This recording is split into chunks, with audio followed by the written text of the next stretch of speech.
ನಮಸ್ಕಾರ ವೀಕ್ಷಕ ಬಂಧುಗಳೇ. ಸೊಳ್ಳೆಗಳು ಎಂದರೆ ಭಯವಾಗುತ್ತದೆ. ಸಣ್ಣ ಜ್ವರದಿಂದ ಹಿಡಿದು ಮಾರಣಾಂತಿಕ ಕಾಯಿಲೆಗಳವರೆಗೆ ಸೊಳ್ಳೆಗಳು ಮನುಷ್ಯನನ್ನು ಕಾಡುತ್ತವೆ. ಇತ್ತೀಚಿನ ವರ್ಷಗಳಲ್ಲಿ ಡೆಂಗಿ ಹಾಗೂ ಚಿಕನ್ ಗುನ್ಯಾ ಕಾಯಿಲೆಗಳು ಮನುಷ್ಯನನ್ನು ಸಾಕಷ್ಟು ಕಾಡುತ್ತಿರುವುದು ಕಾಣಬಹುದು.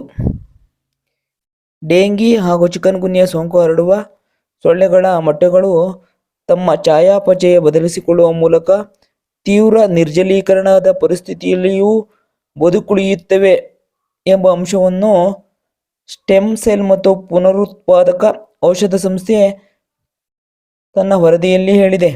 ಸಾಮಾನ್ಯವಾಗಿ ಬಹಳಷ್ಟು ಜೀವಕೋಶಗಳು ನೀರಿನಿಂದಲೇ ಜೀವ ತಾಳುತ್ತವೆ, ಆದರೆ ನಿರ್ಜಲೀಕರಣ ಎಂಬುದು ಯಾವುದೇ ಜೀವಿಗಾದರೂ ಮಾರಣಾಂತಿಕವೇ. ಬಹಳಷ್ಟು ಪ್ರೋಟೀನ್ ಹಾಗೂ ಇತರ ಅಣುಗಳ ರಚನೆಗಳು ಸಾಕಷ್ಟು ಜಲ ಸಂಚಯನವನ್ನೇ ಅವಲಂಬಿಸಿರುತ್ತವೆ. ಆದರೆ ಕೆಲವು ಜೀವಿಗಳಲ್ಲಿರುವ ಮೈಕ್ರೋಬ್ಗಳು ನಿರ್ಜಲಗೊಳ್ಳುವ ಪ್ರಕ್ರಿಯೆಯಿಂದ ತಮ್ಮನ್ನು ರಕ್ಷಿಸಿಕೊಳ್ಳುವ ಗುಣ ಹೊಂದಿರುತ್ತವೆ. ಅವುಗಳಲ್ಲಿ ಝೀಕಾ, ಡೆಂಗಿ, ಹಳದಿ ಜ್ವರ ಮತ್ತು ಚಿಕನ್ ಗುನ್ಯಾ ಸೇರಿವೆ. ಆಫ್ರಿಕಾದಲ್ಲಿ ಮೊದಲ ಬಾರಿಗೆ ಕಂಡುಬಂದ ಈಡಿಸ್ EG5 ಈಗ ಜಗತ್ತಿನ ಬಹುತೇಕ ಭಾಗಗಳಲ್ಲಿ ವಿಸ್ತರಿಸಿದೆ. ತೇವಾಂಶವಿರುವ ಬೆಚ್ಚನೆ ಪ್ರದೇಶಗಳಲ್ಲಿ ಇದು ಈಗ ಅಪಾಯಕಾರಿಯಾಗಿದೆ. ಈಡಿಸ್ ಮೊಟ್ಟೆಗಳು ಲಾರ್ವಾ ಹಂತಕ್ಕೆ ಬರಲು 48ರಿಂದ 70 ಗಂಟೆಗಳು ಬೇಕು. ನಿರ್ಜಲೀಕರಣ ಸಮಸ್ಯೆಯಿಂದ ಪಾರಾಗಬೇಕೆಂದರೆ ಅವುಗಳಿಗೆ ಕನಿಷ್ಠ 15 ಗಂಟೆಗಳಷ್ಟಾದರೂ ಬೆಳೆದಿರಬೇಕು.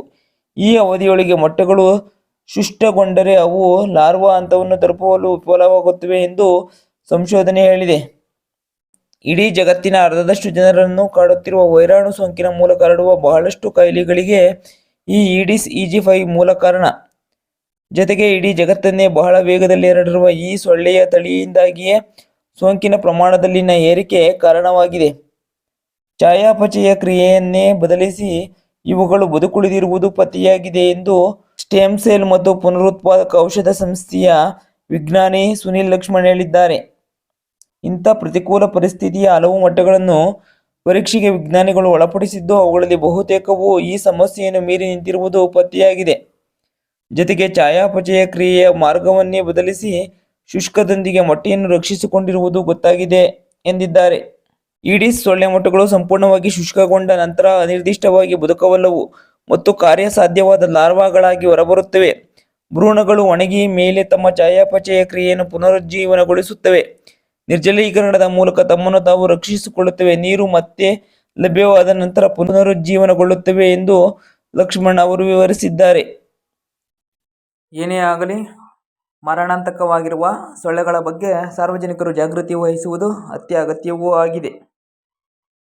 ನನ್ನ ಯೂಟ್ಯೂಬ್ ಚಾನಲ್ನ ಸಬ್ಸ್ಕ್ರೈಬ್ ಮಾಡಿ, ಪಕ್ಕದಲ್ಲಿ ಇರೋ ಬೆಲ್ ಬಟನ್ನ ಒತ್ತಿ.